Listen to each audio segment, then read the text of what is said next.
Frankly, I'm glad you two split up, you see. Oh, we're rolling. Shit, I'm sorry, man. I didn't mean to say all that. So then Paul said to John... Oh, go on. You were there, were you? You know what, that was funny. It was New York around 1974, and I think it was around the first time they'd gotten back together again, because I got a knock on the door one night at the Pierre Hotel. I'd taken over a suite virtually for months and months. I was kind of living there. Right. And I'd just gotten one of the new Sony reel-to-reel video tape things, you know, black and white thing. Yeah. And I was doing like Cecil B. DeMille things all up in the, you know, cutting out little figures and stage sets. Yeah. I could refilm things off the set. Right. And then have characters appear actually on my little set. I mean, it was incredibly Amazing. involved. Yeah. Fortunately, I was doing cocaine, so I could stay up most of the night and complete these things. Yeah.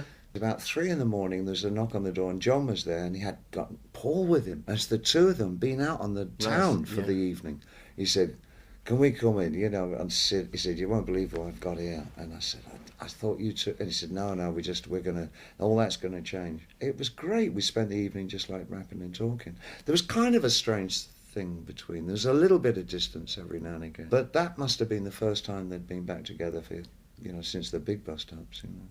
Did they not ask you to drum for them or anything? They actually asked me if I'd kind of join the two of them and become a trio with them, and we'd change the name to something else. Yeah, David Bowie and the Beatles. They liked the idea there'd be two, like DBB. I think that's wanted to call it DBB. DBB. Yeah. See, you now know. Six Music, it's an exclusive. You're getting this first, David Bowie and the Beatles combined. Yeah, but, you know, the next morning it just never came to anything. It's always a way, and it Scousers. Yeah. That's it, you can't trust them. You can't trust them. No. When this goes out in Liverpool, we'll cut that bit out. You can do that with technology, can't you? Not on that machine, unfortunately. That's one of the newer ones. You can't play things backwards like you used to be able to in the old days. No, you can't. You know? Actually, no, I'll you say can. to Tony Visconti, "That's great, now turn it over, put it on backwards." Yeah, It's going to take me about 4 days to do that. 30 years ago, I could just turn the tape over and play it backwards. Wow, is that why your records aren't as weird? Yeah. Is it? Yeah. You see, now you reinvented rock and roll by turning the tape upside down. You can't do it anymore. No. No razor blades, no little white Chinograph pencils. It's all my changed. guitar player, Jerry, has got a little fabby machine that he can play solos backwards. Right. Which is an extraordinary thing. Live, it says nothing in rock can ever be new again. Right. You know, so It's it knows all the solos he's ever going to play, because it's been programmed with a thorough history of rock, so it can predict what he's going to play. You're just going to play this. A little notice comes up on digits on the machine. It says, "You're just going to play the same old thing, aren't you?" And Jerry hits that yes button, and it just plays the... Easy as that? Yeah, easy as that. Amazing. It's incredible. Do you know what? I think we're like probably 4 minutes into the interview, and this being David Bowie Day on Six Music, we've not even said hello. No, not a David Bowie. Yes! That's the third one this month. I know, well, they are rocking him up. I mean, we went for a Tiny Tim Day. Yeah. But he's not alive anymore, is he? He was on BBC 5 the other day. Was he? On the classical thing. I thought he passed David away. Bowie Day. Didn't I tell you that Vaughan Williams said he wanted to kind of do a duet with me? Wait. DBVW was going to be called. Was it, Yeah. right? Yeah, but he's got this new recording contract with Sony, and they said no, they're not going to go with that. Do you not want to talk about the tour? I don't want to talk about Are you Vaughan fed up with- Williams. you I fell out with that Vaughan Williams big time. Oh, easy. Nightmare, Vaughan. You know, Vaughan Williams Day, forget it. Yeah. 3 years. Stay with his Thomas Tallis. Leave See him. if I Forget care. him. Forget him. I've done some research. Me, I'm an Elgar man, me. Oh, his Elgar. marbles. His marbles, yes, I remember. Elgar's lost his marbles. Has It he? was the Well- one thing he wrote on LSD. Did you know LSD is actually Roman, isn't it? Lira, salari and dinari, isn't it? No, it's English. It's pounds, shillings, No, and but pence. it's not. That's LSD. Well, pound. If it's pounds, shillings and pence, wouldn't it be PSP? PSP, that's a horse tranquilizer. PSP, it is. I did a lot of PSP actually about 30 years ago. Come on then, tell us. God. I remember I wrote a lot of things with Dylan. It's actually, not many people know that. Me and Dylan were going to do a duet thing at one time. We got it in our heads that we could do like a Art Garfunkel thing, you know. But he got- he the went with next Johnny morning Cash. it was, didn't hear another word from him. The whole financial system, that's what I was getting to, of course, was devised by the Italians, the Lombard family and all Was that it? crowd who came over and Right. gave us LSD. It was all in Italian. No, you've been working non-stop for 3.5 years. Yeah, it feels like it. Yeah, I can tell. Oh, I do need holiday. You know, I've only come to cheer you up, David. I mean, you know, you do a couple of interviews and it's drudgery, but we talk about bucket Paul in Williams. Spain and back up to Scunthorpe. Oh, Scunny. But, no, you have. You've been all over the place. I mean, it started when you recorded Heathen, then you toured Heathen. Not very much, though. Very It wasn't much. a big tour, It wasn't a big tour, you know? but then you did Reality on the back of that pretty much straight away. Yeah. And then you've been touring for... It's now 10 months, actually. I've got another 2 to go. And then, you know, good behaviour, I should be all right. Right. Are you exhausted? No, I'm really not. You must be. Absolutely not. Why am I must be? Well, I mean, is it not like, you know, you're constantly on the road? It gets irritating. It gets irritating to be in America when you're not in New York and you're out in the middle there, and every time you walk out the door, it's another shopping mall. You know, it's the same shopping mall. That's the problem. Right. It's not even a different one. It is absolutely the same. Branding in the States is beyond what we've got over here. And we think we've got a lot of, you know, Starbucks and all that, but you just have no idea until you get to the States what branding can do to the culture, you know. Do you get the opportunity to go out and see the other countries when you go to... Oh, yeah, all the time. I mean, I did a lot of that here whilst I've been here. I went out the other day and just walked around for 5 hours. Right. I got the tube. Did you go out on the tube? Oh, yeah. Always do when I come here. And I went somewhere and I just walked around for about 4 or 5 hours. And it's kind of depressing how much is going and how much is being put up and how shabby some of the newer stuff is as well. Did you ever manage to get back to Brixton? And Yeah. I haven't taken the baby yet, but I took the wife last time we went to Brixton. I mean, that was really lovely. I thought that, you know, the atmosphere was really cool. Don't get me wrong, I think there's a lot that's great here. A lot of it I like very much indeed. I like the atmosphere. I like the vibe in the streets here. Actually, again, outside of the West End, which is really has gotten really touristy. Poor old Trafalgar and places Square. to park. Huh? Etc. Oh, the park's lovely though, isn't it? The park's still great here. I do miss that in the States. Central Park is one thing, but we don't have like that huge bloody lake in St James Park with all those birds on it. No two birds the same. Well, you see, it's absolutely amazing. Multicultural, and you can't eat any of them. Well, I'm vegetarian. And New York, you know, you see it in the water, you shoot it and eat it, cook it, right there on the path. It's the law there in the States. Not many people know that, Mark. Right. If you see anything moving in Central Park that's not wearing a hat, right, you can shoot it and eat it. What if it's a bird wearing a hat? But then, it's a lucky bird. Except I did notice the ducks have little Wellington boots on with people faces on them. Do they? Yeah. I've not noticed that. Incredible. I'm just, walking around looking at the buildings. You see, I'm from Manchester. We don't have big buildings. You do manage to get out and see things and go to galleries and stuff. Do you not get pestered to the point where No, you just don't bother? absolutely not. No, I dress up as Tony Blair, and nobody ever says anything to me. Can you still officially That vote? surprise you. Me? Yeah. Officially vote? In do you Britain? mean physically? Can I physically still vote? Well, both. I mean, I can hold a pen. I'm 57, I can still hold a pen. Excellent, good work, fella. All right, so you don't want to answer that. Yeah, I can vote here. Can you? And do you?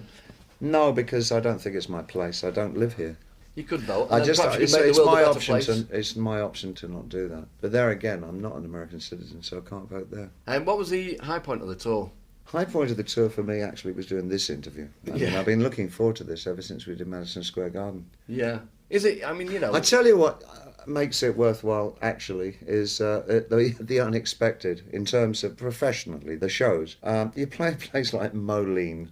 Now, do you even know what state Moline's in? I've never heard of it. I've been there and I can't even remember what state it's in. Okay. But we did Moline and it was just simply wonderful. The audience was so receptive to not just things that they knew, but things they'd never heard of and probably will never hear again. But that's happened a few times in the oddest places. Hershey, where they make the chocolate. Just dynamite. It was just such a great show. Well, no disrespect to you, but I mean, that's that thing, isn't it? Surely if you live in a hick town, when David Bowie comes to town, I mean, that's got to be a... Yes, I guess it's narrow of myself and short-sighted and narrow and blinkered to not think that they really actually are open-minded to kind of like other stuff than maybe Ziggy Stardust and, you know, whatever. Yeah. But they really were. I mean, we were playing quite hard stuff. I mean, we were kind of pushing them a bit and playing really kind of heavy things of Heathen and all that, Sunday and Heathen and Disco King, to see if we could really get them rattled. But they were fantastic. They just liked it. You're doing the same thing with festival audiences, aren't you? I love festivals. I love the fact that, you know, it just puts you in contact with other bands. But the fact that you really are restricted because of the curfews in these places. Yeah, and sure. the other night, it was so frustrating. We could only do 90 minutes. I squeezed another 10 minutes out of it. When you played the Isle of Wight Festival? Yeah, and the Isle of Wight Festival. But we would gladly have done the full two and a half hour show, you know. But it's so it gets kind of frustrating because it's cutting our choices of what we can do, you know. So, we're working between 55 and 60 songs now, which is really a lot of material, you know. I nailed it at about a third very well known, a third more obscure, lesser known material and from odder sources, and then a third probably off the last 2 albums and some of the 90s stuff.